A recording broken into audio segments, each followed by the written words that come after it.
Hello students, I am going to start today's video with topic decomposers. बच्चे decomposer से पहले हमने autotrophs जिनको प्रोड्यूसर भी कहा जाता है इनके बारे में पढ़ा था एंड साथ ही साथ हेट्रोट्रॉप्स के बारे में भी हमने पढ़ा था। हेट्रोट्रॉप्स को कंज्यूमर भी कहते हैं। ओके, डिकम्पोजर्स क्या होते हैं? वैसे ऑर्गेनिज्म जो मॉलिक्यूल्स की ब्रेकडाउन करते हैं। अब यहाँ पे क्वेश्चन आता है किस टाइप के मॉलिक्यूल्स के? जितने भी बायोटिक कंपोनेंट है, biotic component means living organism. Living organism में प्लांट्स भी आते हैं, एनिमल्स भी आते हैं। जब प्लांट्स एंड एनिमल की डेथ हो जाती है उनको डिकम्पोज करने के लिए डिकम्पोजर्स होते हैं। What are example of decomposers? Bacteria, fungi etcetera. Generally micro organism ही डिकम्पोजर की तरह वर्क करते हैं। ओके, नेक्स्ट हम देखते हैं एडेप्टेशन एंड एक्लाइमेटाइजेशन। बच्चे ये एडेप्टेशन एंड एक्लाइमेटाइजेशन ये दो टर्म हैं जिनका यूज़ हम कॉमनली एडजस्टमेंट के लिए करते हैं। आपको पता होगा प्लांट्स एंड एनिमल्स जब नॉर्मल हैबिटेट से दूसरी हैबिटेट में एंटर करते हैं तो वो एडजस्ट करते हैं उस हैबिटेट के अकॉर्डिंग, है ना? तो इसे हम एडेप्टेशन कहते हैं। ओके, एडेप्टेशन एंड एक्लाइमेटाइजेशन में माइन्यूट सा डिफरेंस है, उसको हम देखेंगे।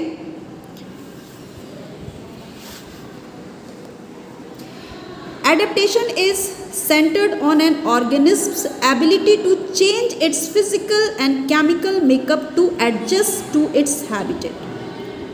Adaptation का मीनिंग क्या हुआ?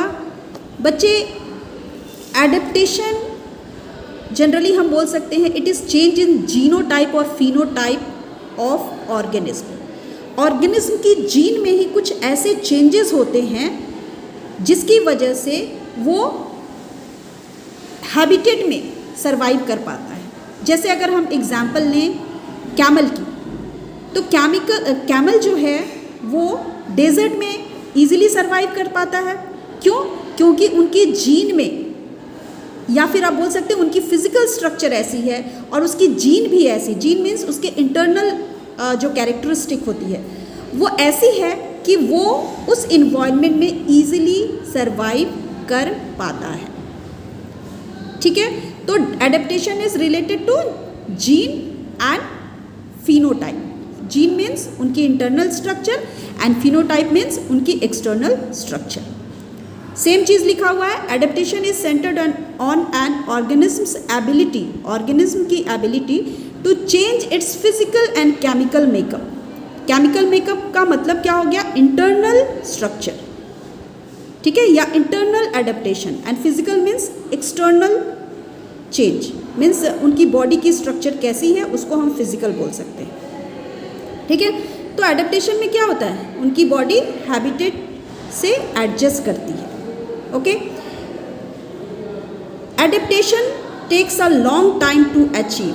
एडेप्टेशन के लिए लंबी टाइम लगती है।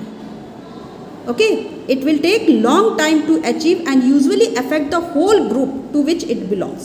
अगर हम कैमल की बात कर रहे हैं, इसका मतलब सारे कैमल्स जो होंगे उनकी फिजिकल स्ट्रक्चर सेम होगी, उनकी जीनोटाइप भी करीब करीब सेम होगी एंड इस जीनोटाइप एंड फिनोटाइप के चेंज होने में लंबा टाइम लगेगा।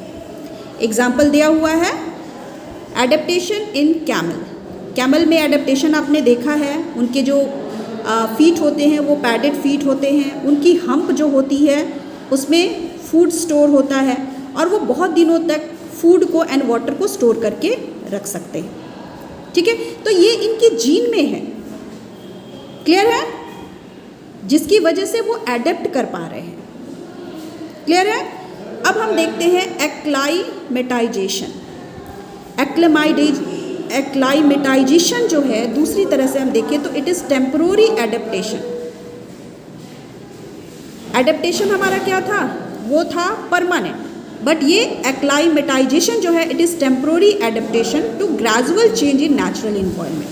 अगर नेचुरल इन्वायरमेंट में या नेचुरल हैबिटेट में, जिस हैबिटेट में वो पहले रह रहे हैं उनमें थोड़ी भी चेंज होती है तो वो एनिमल या वो ऑर्गेनिज्म अपने आप को क्या करता है, उस इन्वायरमेंट के अकॉर्डिंग एडेप्ट करता है, ठीक है। एंड केवल वो उनकी लाइफ स्पैन में, उनकी जीवन काल में ही होती है। इसका एक एग्जांपल हम ले सकते हैं, behaviour of fish when it is kept in aquarium. बच्चे, अगर फ्रेश वाटर फिश को आप पकड़ के एक्वेरियम में रख दोगे तो आपने लोकेशन चेंज कर दी, ओके, लोकेशन आपने चेंज कर दी। क्योंकि स्टार्टिंग में वो फिश सी वाटर या फ्रेश वाटर में रह रहा था, जब वो न्यू हैबिटेट में पहुंचता है जो कि पुराने हैबिटेट को मिमिक कर रहा है, तो वो थोड़ा सा चेंज फील करता है, जैसे टेम्परेचर का चेंज फील करता है, स्पेस टू स्विम करने के लिए स्पेस की कमी हो जाती है। लेकिन फाइनली वो फिश लर्न कर लेता है, मीन्स उसे समझ आ जाता है कि किस तरीके से हमें इस न्यू इन्वायरमेंट में एडेप्ट करना है। Okay, this is all about today's video. Thank you.